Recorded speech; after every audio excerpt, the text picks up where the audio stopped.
오늘은 5번째 시간이고 또 종합정신수련으로는 3번째 시간이죠. 오늘 우리가 알아볼 내용은 단전호흡과 선, 마인드 컨트롤, 서양에서 개발된 마인드 컨트롤, 그 다음에 주문수련, 즉 신단이라고 하죠. 주문수련 등등 종합정신수련의 기본 개념을 알아보도록 하겠습니다. 여기서 단전호흡을 할 때 가슴이 답답하다는 등 초보자들에게 나타나는 몇 가지 어려움이 있을 수 있는데요. 이때는 가까운 선도원이나 단전호흡 도장에 가가지고 전문가와 상의하면 좋을 것입니다. 박찬호님은, 지금 이제 고인이 됐습니다만은, 박찬호님은 그의 출판사 홈페이지에서 다음과 같이 설명을 하고 있습니다.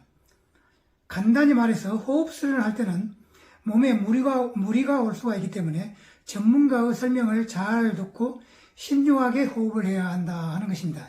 박찬호님이 이제 그렇게 말씀했습니다. 하지만 이제 제가 개발한 그 종합정신수련에서는 제가 설명한 대로만 한다면 시간도 각 종목당, 그러니까 선, 마인드 컨트롤, 혹은 신단 이런 것이 각 종목당 10분 정도밖에 안 되기 때문에 매일 수련하기 전에 하나님에게 기도를 하면 몸에 무리가 전혀 없이 수련이 잘 될 것으로 생각합니다. 저도 지금까지 수련하는 데 있어서 전혀 무리가 없이 잘 하였습니다. 그럼 박찬호님의 설명을 한번 들어봅시다. 이제 다음은 박찬호님의 설명입니다. 호흡 수련을 할 때 가슴이 답답하다면 좀 무리하게 호흡을 하고 있는 것 같습니다. 단전호흡은 제대로만 수련한다면 건강과 더불어 영적 상승을 동시에 성취할 수 있는 아주 좋은 방법이라고 생각합니다. 다시 박찬호님이 계속 말씀합니다. 초보자들은 가능한 빨리 죽기하려는, 죽기란 것은 기를 쌓는다고 말이죠. 저축할 때 그 죽자. 죽기하려는 욕심이 앞서다 보니 무리하게 호흡을 길게 하고 무리하게 호흡을 길게 하려는 그런 경향이 있습니다. 하지만 호흡은 절대 무리해서는 안 되며 자기의 호흡 길이에 맞춰서 자연스럽게 여유를 두고 해야 합니다. 그리고 부작용이 나타내는 그런 조짐이 보이면 즉시 수련을 중단해야 합니다. 상기 증상이 나타나게 되면, 상기란 기가 위로 올라간다 그런 얘기죠. 그런 증상이 나타나게 되면 우선 자꾸 입안에 침이 바싹바싹 마르고 두통이 오거나 불면증 같은 것이 생기게 됩니다. 입안의 침이 자꾸 마른다는 것은 단전의 화기가, 불기운이죠. 화기가 머리로 상승해서 수기를 증발시키기 때문에 나타나는 현상입니다. 이와는 반대로 정상적으로 수련이 잘 될 때는 입안에 반드시 단침이 보이기 마련이고 단전이나 발바닥, 용천혈 쪽이 뜨거워지게 되어 있습니다. 용천이라는 것은 발바닥에 있는 그 혈을 말하는 것이요. 뜨거워지게 되어 있습니다. 이는 수승화강의 원리에 따라서 수기가 머리로 상승하고, 그러니까 물기운이 머리 쪽으로 상승하고, 화기는, 그러니까 불기운은 아래쪽으로 내려가기 때문에 그렇다는 것입니다. 따라서 위에 열거한 여러 증상들 가운데 어떤 증상이 자기에게 나타나고 있는가, 그것을 잘 살펴본다면 자신이 올바로 제대로 수련을 하고 있는가, 아니면은 잘못되고 있는가를 판단할 수 있을 것입니다. 지금까지가 이제 박찬호님의 설명이었습니다. 그러니까 단전호흡을 할 때는 상당히 그 유념을 해야 할 사항이 있다, 이제 그런 내용이죠. 네. 방금 단전호흡 초보자는 수련할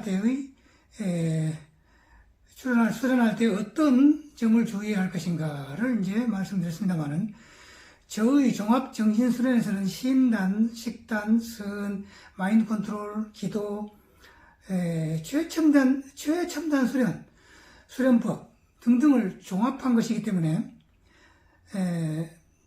종합한 수련이며, 또한 식단, 즉 호흡 수련은 각각의 10분 정도의 시간이 지나지 않기 때문에 수련할 때마다 하나님에게 기도를 하면서 수련하면 별 무리 없이 무난히 잘 이루어질 것으로 그렇게 생각을 합니다. 그 다음에 식단 행동이 끝나면 이제 선을 행합니다. 이때는 눈을 감거나 반쯤 뜨고 모든 생각을 끊어버립니다. 설사 생각이 나더라도 재빨리 흘러가게 해버리고 완전히 무념의 상태에서 약 10분간 조용히 앉아 있는 것입니다. 이렇게 해서 우리의 뇌파가 베타파에서 알파파로 낮아지면 우리의 잠재의식이 발동하게 됩니다. 우리의 뇌파는 보통 깨어있을 때는 베타파지요. 베타파고 깊은 명상에 들어갔을 때는 알파파, 그리고 잠을 잘 때는 보통 세타파로 변한다고 합니다. 네, 지금까지는 이제 선에 관한 설명이었습니다. 그 다음에는 이제 마인드 컨트롤에 관한 설명입니다. 마인드 컨트롤 행동을 합니다. 즉, 마인드 컨트롤이란 이와 같이 우리의 뇌파가 알파 수준에 도달했을 때 우리의 잠재의식을 조절해 줌으로써 사고와 감정 패턴을 이상적으로 변형시키는 작업이다 하는 것입니다. 마인드 컨트롤 기법에 관한 소개의 글을 제가 네이버의 그 블로그에 올라와 있는 내용을 따왔습니다만 그것을 한번 읽어보면서 이 기법이 어떤 것인가 하는 것을 알아봅시다. 오늘 지금부터는 이제 네이버에 있는 글입니다. 실바 마인드 컨트롤은 미국의 호세 실바님이 창안하여 현재 100여 개국에 보급되고 있는 세계적으로 유명한 잠재 능력 개발법이다. 세상에 처음 소개된 지가 이미 32여 년이 넘었지만은 아직까지 그 명성을 유지하고 있는 것은 그 원리와 방법이 시대의 눈부신 발전 속에서도 퇴색하지 않는 진리의 일면을 지니고 있기 때문일 것이다. 아니 어쩌면 실바 마인드 컨트롤은 앞으로의 시대에 더욱더 각광을 받을지도 모른다. 왜냐하면 외적 환경에 맞춰서 우리의 내면 세계도 계속 성장해야 하고 더욱더 풍요로워져야 하기 때문이다. 요즘 뇌파를 안정시켜준다는 전자기기들이 많이 팔리고 있다고 한다. 그 판매 회사들의 대대적인 광고 덕택으로 뇌파, 그러니까 브레인웨이브, 영어로 브레인웨이브라 하죠. 그 뇌파에 대한 기본적인 이해가 일반화되어 있는 것은 반가운 일이기도 하다. 그 기기들을 사용하여 알파 뇌파 상태를 이루면 마음이 안정되고 집중력, 기억력 등이 향상된다고 하여 특히 학습 능력을 높이는 데 많이 사용한다고 한다. 실바 마인드 컨트롤은 그러한 기기의 도움 없이, 그런 기기가 없이 단지 자신의 마음과 생각만 가지고 알파 뇌파 수준에 몰입하여 정신력을 향상시키는 과학적인 두뇌 활용법이다. 인간의 두뇌는 마치 컴퓨터와 같이 프로그램 되어지고 프로그램된 대로 돌아가는 측면을 가지고 있는 바, 실바 마인드 컨트롤은 우리의 두뇌를 알파 수준에서 프로그램하는 기법들로 이루어져 있다. 이상이 이제 네이버의 그 설명이었습니다. 마인드 컨트롤 기법을 수행하려면 우리의 뇌파를 알파파로 떨어뜨리는 작업이 선행되어야 하는데 보통은 숫자를 100에서 거꾸로 1까지 100, 99, 98 눈을 반쯤 감고요. 이렇게 여러 번 쉬는 작업을 합니다. 그러나 여기에서 우리는 신단, 식단, 그리고 성까지 이미 행공을 했기 때문에 뇌파는 알파파로 되어 있다고 이제 봅니다. 그림에 있는 연기와 도사의 모습은 수련 중에 생체 에너지가 한껏 축적될 때 기화 현상이 일어나면서 투시 현상이 나타나는 것을 상징적으로 그린 것으로서 형태스님의 수련 이론상 가능하다는 것이지 여기 제가 신단이나 식당, 저의 그 신단이나 식당과는 무관합니다. 단지 바른 자세를 보여주기 위해서 이 그림을 여기에다가 보여주고 있습니다. 그 다음에 수련할 때의 자세는 바로 이제 그 그림 바로 아래에 있는 상징 그림의 두 손을 합장한 자세인데 이는 임득천 법사님의 책 대체의학과 국선도에 있는 그림입니다. 제가 이곳으로 옮겨 놓았습니다. 이 마인드 컨트롤 기법을 저는 1980년대 초에 전문가에게서 배워서 계속 행동하고 있으며 이 마인드 컨트롤 기법으로서 눈을 완전히 감고서 전방 가까운 곳에 거울을 하나 설치합니다. 이렇게 거울을 설치해가지고 이때 가령 성에 대한 잡념 혹은 평소에 내가 어떤 좋지 않은 생각이 많이 떠오른다 라고 하거나 또는 어떤 나의 부정적인 어떤 성격 그런 것을 거울 위에다가 이제 그립니다. 얼굴과 같이 그리든지 이거 마음을 그냥 그리든지 그래가지고 그 다음에 망치로 그 거울을 깨뜨려 버립니다. 깨뜨려 버리는 작업을 날마다 계속합니다. 그러면은 잠재의식 속에 있는 그와 같은 나의 부정적인 성격이 조금씩 고쳐지는 지극히 과학적인 방법입니다. 한번 자기의 영체 속에 기록된 과거의 행동이나 말, 그리고 생각, 그런 것은 절대로 지울 수가 없다고 합니다. 인간의 힘으로는. 그러나 약화시킬 수는 있다는 것입니다. 수련이 깊어지면은 평소에 과거의 어떤 나의 기억을 현재 떠올리고 싶지 않다거나, 혹은 생각이 나게 하고 싶지 않다. 그럴 때는 그렇게도 또 할 수가 있다는 겁니다. 이게 수련을 깊이 하게 되면은.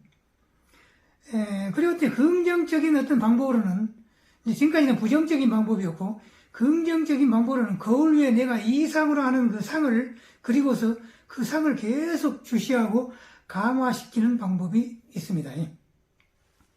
두 번째 방법은 그러니까 부정적, 긍정적인 방법을 첫 번째 방법이라 하셨을 때, 두 번째 방법으로는 스크린 기법이 있습니다. 그래가지고 5m 지점에다가 하얀 스크린 하나 그려놓고, 거기에다가 멋진 풍경을 그린다거나, 멋진 어떤 상을 그려가지고, 예를 들어서 내가 열심히 수련을 했더니 5차원의 빛의 몸으로 그냥 변화를 했다.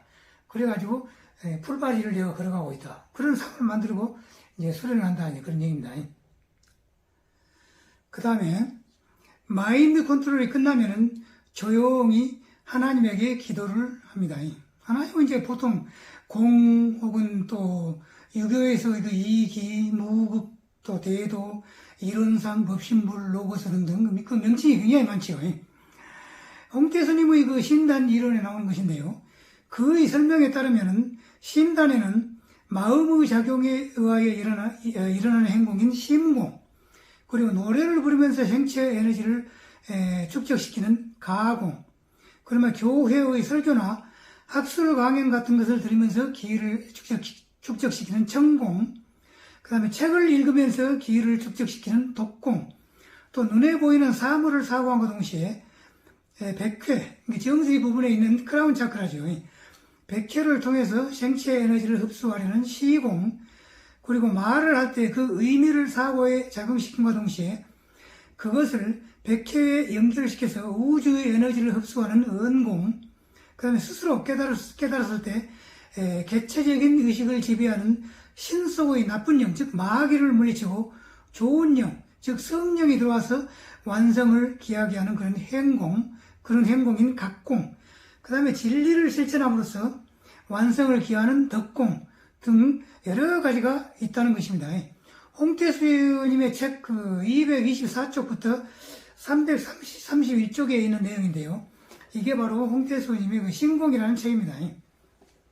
그 다음에 이 종합정신수련을 모두 마치는 데는 대략 한 30분 내지는 1시간 정도 걸립니다. 가장 중요한 것은 하루도 빠뜨리지 않고 새벽마다 수행하는 일인데요. 꼭 새벽에 안 해도 됩니다. 낮에 해도 되고, 시간이야 제가 알아서. 저는 일요일 아침에는 쉬고, 휴식을 하는 것을 습관으로 하고 있습니다. 또한 요가, 마인드 컨트롤은 해당 도장의 선생님에게서 배우는 진도가 빠를 것이요. 또 신단이나 식단은 일반 선도원에서 배우거나, 특히 홍태수님은 신단에 관한 권위자이니까 그에게서 배우는 진도가 빠를 것입니다. 하지만 홍태수님은 1970년, 80년, 90년 그때 활동을 많이 했던 분이라 지금도 활동을 하고 계신지 그건 저도 잘 모르겠습니다. 그 다음에 선은 일반 불교 사원의 그 주말 선수행 프로그램이나 하계 수련회에서 배우면 좋을 것입니다. 사원에서 그런 프로그램이 많이 있죠, 여름에. 그 다음, 아까도, 말했듯이, 종합정신수련법은 각 항목당 약 10분 정도 걸리고, 또 하나님에게 기도를 하면서 수련하기 때문에, 위에서 말한 여러 가지 도장이 가지 않아도, 꼭 그때 가지 않아도, 될 것이라고 생각하고, 또 꼭 가서 기초를 배우고 싶다. 그런 사람은 또 가서 또 배워도 무방합니다. 무방하고. 그러나 이런 모든 정신수련법과 최첨단 수련법을 총합해가지고 몸에 대한 안정까지 고려하면서 그 수련법을 제시하는 사람은 지구상에서 제가 최초일 겁니다. 그럼 이상과 같은 수행을 하면 어떤 효과가 있을까요? 새벽 일찍 일어나서 요가나 단전 호흡을 한다는 것 자체가 건강에 좋다고 생각하고 또 다른 효과도 역시 상당히 있는 것 같습니다. 즉 효과는 각각의 코스의 종합적인 형태로 나타나는 것 같습니다. 여기서 한 가지 언급할 필요가 있는 것은 2012년 12월 21일 이후에 우리가 들어왔던 5차원의 세계에 속하는 그 마음의 상태를 이제 체험을 해본다는 것인데요.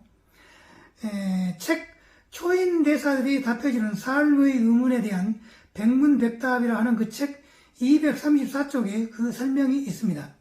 이 책이 이제 그 책입니다. 제목이 좀 깁니다만은 초인대사들이 답해주는 삶의 의문에 대한 백문백답 그런 책입니다. 그 책 234쪽을 보면은 명상을 할 때 자기의 몸이 사라지고 영혼은 우주 공간상을 솟아오르는 듯한 그런 상쾌한 느낌을 갖게 되는데 이때가 바로 5차원 상태라는 겁니다. 아주 명상을 이제 깊게 하게 되면 몸이 굉장히 그 마음이 상쾌해진다는 겁니다. 그때가 5차원. 그러면 이제 명상을 마치고 눈을 떠가지고 현실로 돌아와서 눈앞에 사물을 바라볼 때 그때가 4차원의 상태라는 겁니다. 그래서 제가 하고 있는 30분 또는 1시간 정도 명상이 끝날 때의 그 마음 상태는 바로 이런 4차원 내지 5차원이지 않겠느냐 저는 이제 그렇게 생각하고 있습니다.